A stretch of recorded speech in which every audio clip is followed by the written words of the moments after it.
feelings that he has. This is brain science that I'm talking about. When we hear a good story and the character in the story goes through an emotional arc, our brain actually goes through the exact same emotional experience. So, welcome to SocTalks.com, where inspiring authors, speakers, and masterminds share their stories with you. Let their stories ignite your passion, accelerate you on your path, and annihilate your limiting beliefs.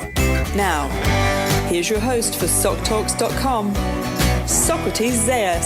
So, boom, let's get started. Today on SocTalks, we have a person who not only believes in the power of stories and storytelling so strongly, but he actually insists that they need to be delivered in a video format. Okay, this man teaches entrepreneurs and creative professionals how to be daring and reveal their stories so that they can connect in the right manner with the right crowd. Okay, if people do this, it transforms their business and basically their lives. So I'll let this gentleman tell you a little bit more about himself. Okay, his name is Brad Powell. So Brad, are you ready to ignite passions, accelerate journeys, and annihilate limiting beliefs? Socrates, I am so ready. Boom, let's go. All right, so go ahead, fill in the blanks for me. Who is the real Brad Powell? The real Brad Powell. Well, I'll talk a little about why I do what I do. And I have this very strong conviction that if you have a message worth listening to, then you've got a responsibility to get your message out there in the world. And yet, time and again, what I see, especially with people who I work with, is that they're very talented, very capable, very creative, very passionate entrepreneurs out there who have this great vision. And yet, when it comes time to making their pitch or communicating what it is that they're really up to, they tend to fumble the ball. And I've been really exploring over a long period of time why that is and what it is that's holding people back from being able to be authentic, be real, actually allow themselves to be who they are so that they can attract the people who they want to be serving. And from that conviction, what I've discovered is these days, like right at this moment in time, video is a great solution for being able to do that particularly well. Mm-hmm.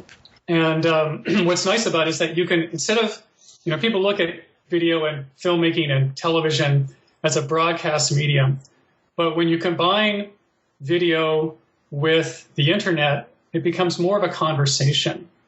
And so the kind of thing that you really want to be doing when you're expressing yourself, when you're telling your story, when you're talking about anything to do with what you do or what your business does or what your organization is or what your movement is all about, you want to be having a conversation with the people who you're working with so that they feel like you really understand them, that they feel like you can see what their problems are, what their challenges are, what things that they're facing.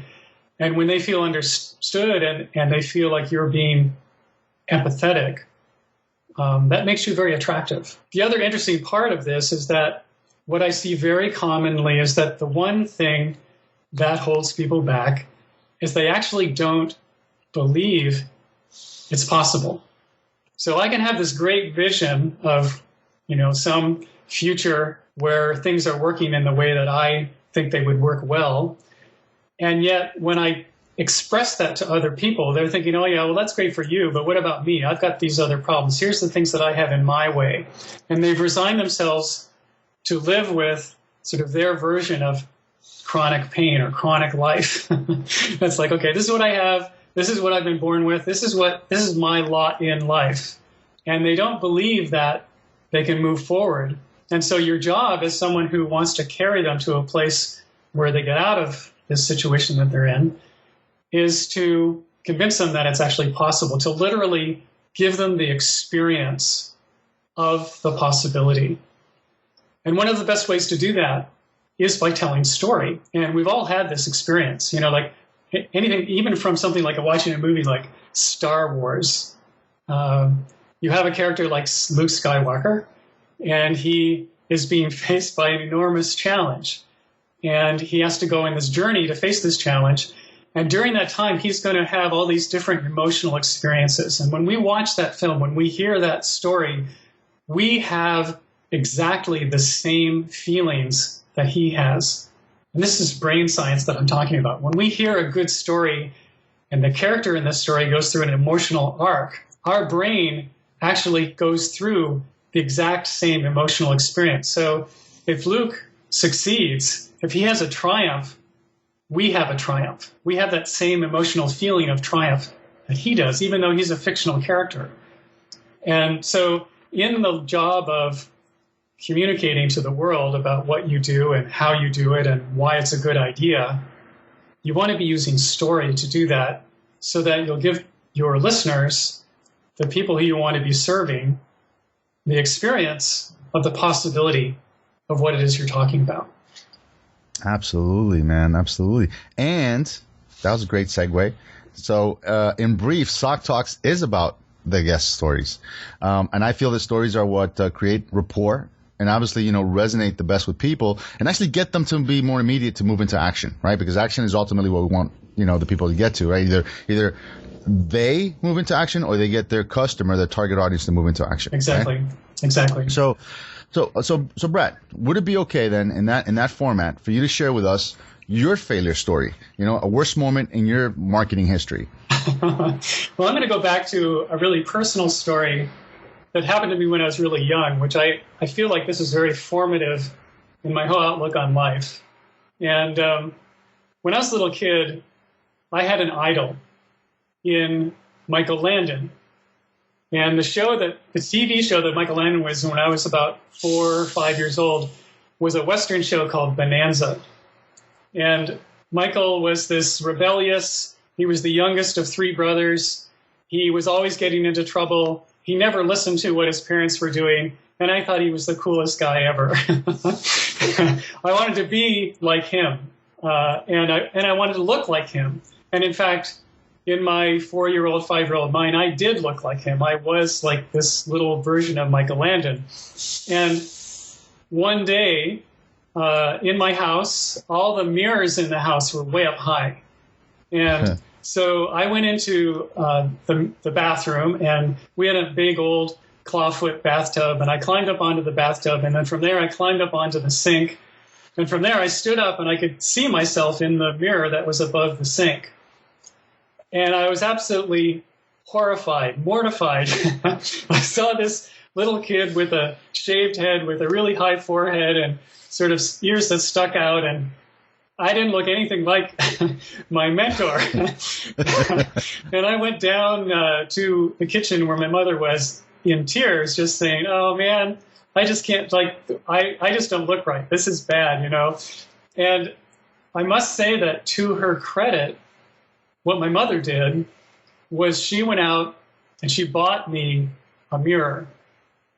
And she hung it in my room down around my height so that when I stood in front of it, I could see my whole self from head to toe. And, through that, I gradually got used to who I was. I got used to what I looked like. I got used to how I actually show up in the world. And what's cool now is that we all have, in fact, with the advent of mobile phones, we're all carrying in our pocket a little mirror for ourselves. And, with certainly the popularity of taking selfies that people are doing on social media, but more to the point, you can pull out your phone, turn on the video, and point it at yourself and start talking to your phone. And then you can look at that recording later on and you will see who you are and how other people are seeing you and hearing you. And you can do that every single day and get very used to how you show up, who you are, and actually getting good at and practicing being the person who you actually are. Okay, so if you were able to get in a time machine, okay, and this is I like time machines. I'm all about time machines and transporters and stuff like that. So you're able to get in a time machine, and as long as we don't interrupt the time continuum, okay, we'll send you back, and you get to you get to come across yourself as that little boy. Okay. What do you tell the aspiring Michael Landon at that time that's going to empower him? Well, I would say a couple things. One is that you don't need to be somebody else. What you've got inside of you is, full of strength. And I would also say that just be the person who you are. This whole thing of believing in yourself is really powerful. And the third thing I would say is have patience. It's going to happen. And you just need to, take the steps that you're taking, go one step at a time, do the things that you love, and good stuff is going to come. Mm-hmm. Super powerful, man. Thank you so much. Very well done. So let's flip the script a little bit. Okay. So, can you tell us a story about that one aha moment? Okay. So, one that's going to resonate with the Sock Talk listeners. Could you tell us that story? Sure. I've been a dancer for many, many years and big fan of dance. And one of the big aha things that happened to me was basically just watching a TED Talk. And this was a talk by John Chu, who formed a group of dancers that are called the Legion of Extraordinary Dancers. And these are all hip-hop break dancers who he had been working with. He's a filmmaker and a storyteller. He put out feature films like the Step Up Dance Films series. And in that process, he had come in contact with some of the most extraordinary dancers of the time. And what he discovered in working with them was how breakdancing was spreading through the use of video and through the use of the internet. So that, basically the story that he told in this talk was, here you have a kid in Japan watching a YouTube video of a kid in Detroit doing some moves.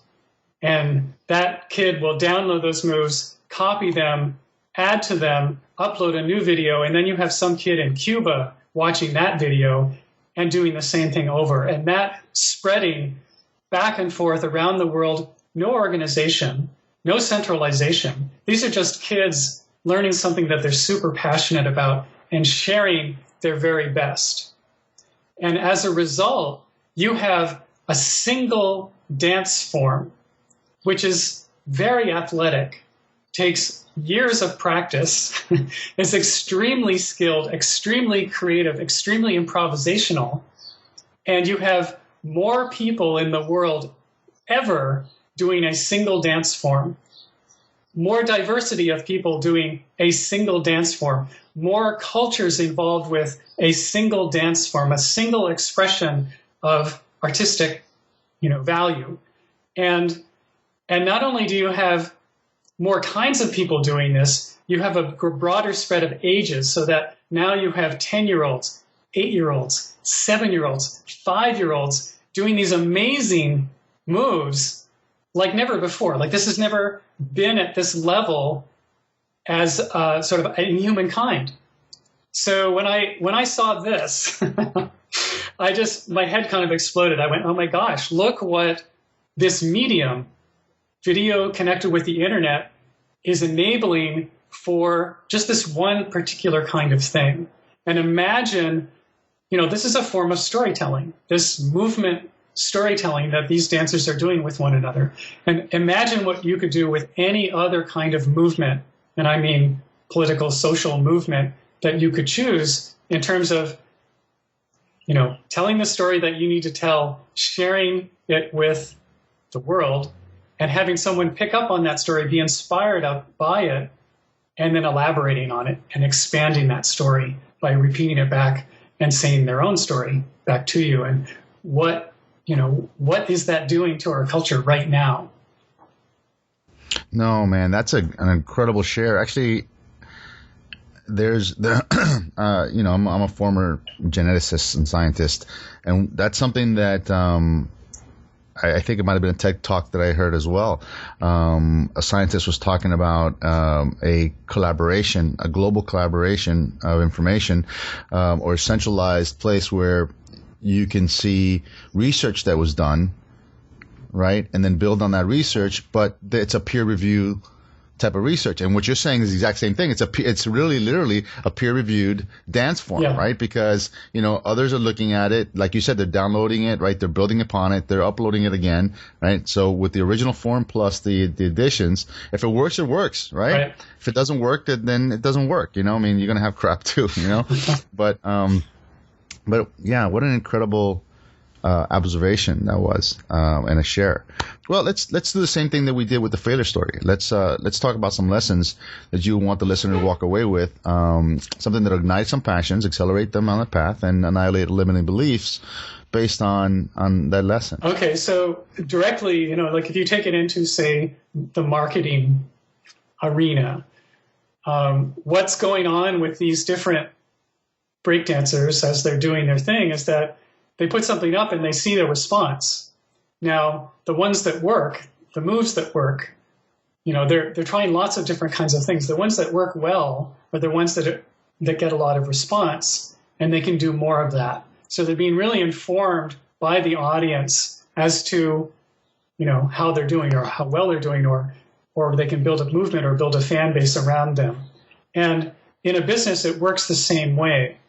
If you tell a story and that story resonates with your listeners, then you want to lean into more of that kind of story. You're going, oh, here's a subject that my audience is relevant to them.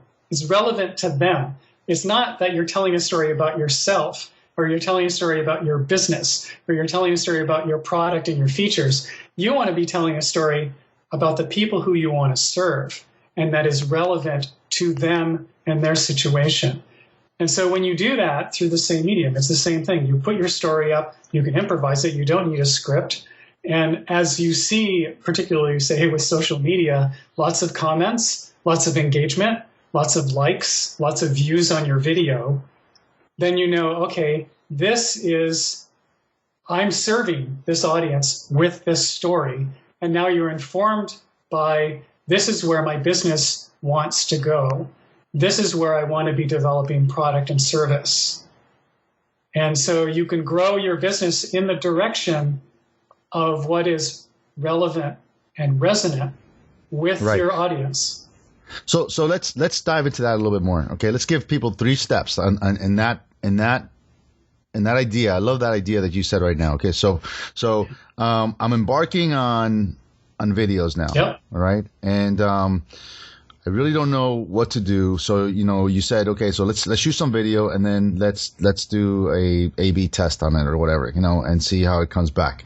Now, just break it down. Give me 3 steps. If you were starting from scratch right now, right? Step 1, what you would do. Step 2, what you would do. And finally, a step 3. Okay. So step 1 would be pull out your phone and make a 1-minute video on any topic that you think is something of interest to the people who you want to be talking to. And do that every day for 10 days and share it on your favorite social media. So 1 minute, you could put it on Instagram. You could share it on LinkedIn. You could put it on Facebook Live. Or you could put it over on YouTube. Any of those or all of them. And after 10 days, see which one of those 10 videos got the most comments, the most response, the most likes, the most shares. And I guarantee you that out of 10, one of them will rise to the top and be the most popular. And that's the one where you go, okay, it's not an A/B test. It's like, what are these people interested in? Where am I connecting with them? What is the thing that they want to talk about? What is the challenge that they have? And when you identify that, then you can start moving your business in that direction. You can start moving your product development, your service development in that direction. Mm-hmm. All right. So now, so that was step 1. So now one of them did rise. So you got this one video. Mm-hmm. So now you're like, you have this aha moment for yourself. And what do you do? Okay. So you decide that, okay, now I've discovered that this is something that my audience really wants more of. So you can do a simple 3-day challenge with video and announce to your audience, look, over the next 3 days, we're going to focus on this one topic, and I'm going to walk you through what this topic is all about, the challenges here, and how to, 5 simple ways to deal with this challenge, and give them actionable steps and make a series of those, of 3 videos over 3 days, where each day people see you sharing content, they can interact with you, and you give them an assignment to turn in on, say, a Facebook group the next day, and then you talk about that on day 2. And you just keep going forward until day 3, where they've received all this great value content from you. And you're basically educating them on and modeling yourself and how you like to work with people. You've used the video to isolate a necessity in your constituency. You've moved to solving that problem, that necessity. Okay, and your second step, you've provided and created value, and as well, you become an authority now because you've actually provided something of value to this constituency. And now, what do you do now? Okay, so at the end of your challenge, you would have a call to action, which would be, it could be a number of things. A really simple one, especially if you're a service provider, is to offer a free consultation or a free assessment where you can actually meet with anyone one-on-one for, say, 40 minutes over the phone or on Skype. And you would have a talk with them about where they really are and talk to them about how you could help them overcome whatever challenges they're facing that you've already been talking about as a group. And in that assessment session, you would be basically moving them into a sales conversation where you would be able to offer them your service. Boom. I'm telling you that you've, ladies and gentlemen, Mr. Powell has just walked you through an entire business model, okay, in the world of anything that you do. In the world of anything that you do. I don't care if you're a plumber. I don't care if you're network marketing. I don't care if you're, a teacher, okay, of any sort, like a 3rd grade teacher. You make a video, find out what moved people, create something of more, value and of content that's going to be reusable. Because, by the way, all these videos and the stuff that you do is an ability for you to work 24/7 because it stays on the internet, right? So once it's on YouTube, it's going to be on YouTube and it's, internationally, globally, 24/7. It's always going to be there. It's evergreen. Okay. And then you have a call to action. So now you've moved into a place where you can actually build and cultivate relationships. Amazing. Thank you, Mr. Powell. You're welcome. Yeah, I'll even go one step further. Like, imagine just really specifically that you're a realtor, and there's lots and lots of realtors around you. Like, wherever you are, there's a ton of people who also do real estate. And so the challenge is like, okay, well, why would anybody come to you as the realtor of their choice? Because there's many people they could choose from. And if they're from out of town, they don't know you. They don't know anybody. Like, they're just moved here. They want to buy a house. Who do they call? And so if you start putting out videos and you can do this, like, okay, what do these people need to know? Well, make a 1-minute video on what are the schools like in this particular neighborhood, or make another video on what is the business district like in this place? Where are the nice places to go out to eat? Talk about the lifestyle of living in particular places around. I live in Boston, so the different sub-communities of Boston, like Cambridge or Belmont or Winchester. And, somebody who's moved here, tons of professionals are moving here from out of town, and they're wondering, where should I send my kids to school? What's the neighborhood that I want to live in that has the things that I'm looking for? And they have no idea. So if you become the realtor who is sharing this kind of information, and you see that, oh, this kind of professional is a parent and they're really interested in what's going to happen with their kids once they arrive here, then you can be the realtor that caters to those kinds of real estate customers. And when they have a good experience with you, they'll share that and they'll share your videos. And who is doing that? Like, you see realtor videos, but they're just, walkthroughs. Like, look at this great apartment. And it's just sort of a tour of the actual physical space. But they're not talking about what it's like to live there. No, because it's something that's consistently done in that industry, and they don't know any better. I mean, you don't know what you don't know, right? So it's what it comes down to. We're into the SocTalks showdown. So this is where I shoot some random questions, and you shoot back the first thing that pops in your mind. So, but first, and there's always a but first, you can find my friend and colleague on the usual suspect media places.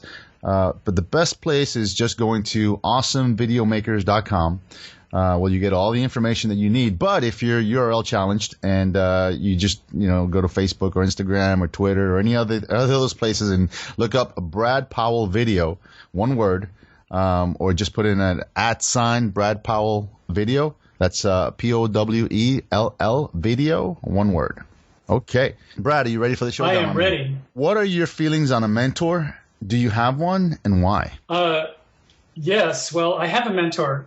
And she's brilliant. Her name is Pamela Bruner, and I'm a strong believer in mentors. Part of my work, in addition to helping people with video, is that I'm a business strategist and a coach.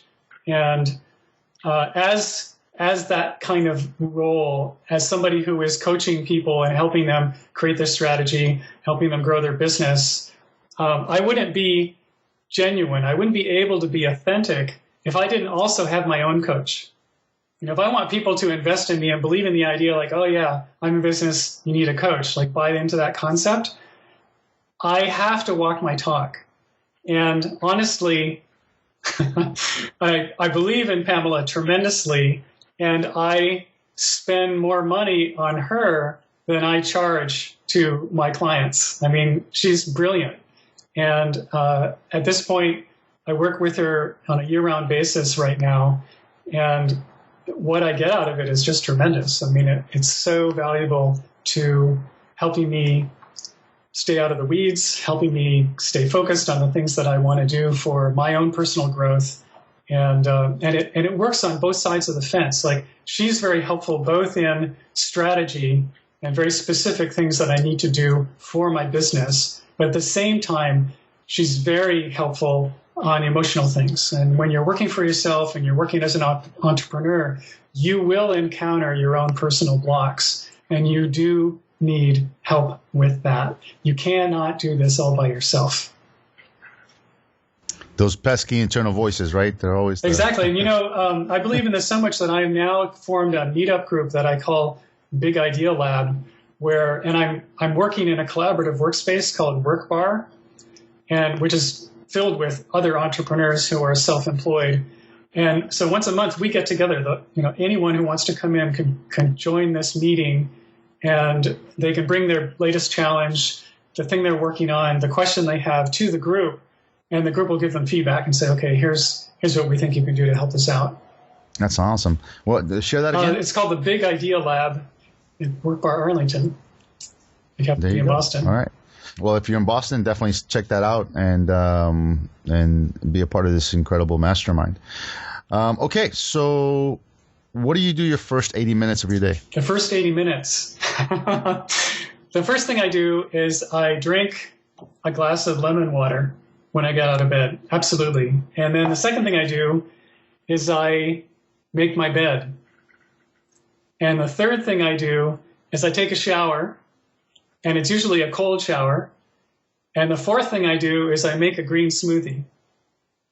And the fifth thing I do is I get out of the house, and I live right next to a bike trail, and I go for a ride.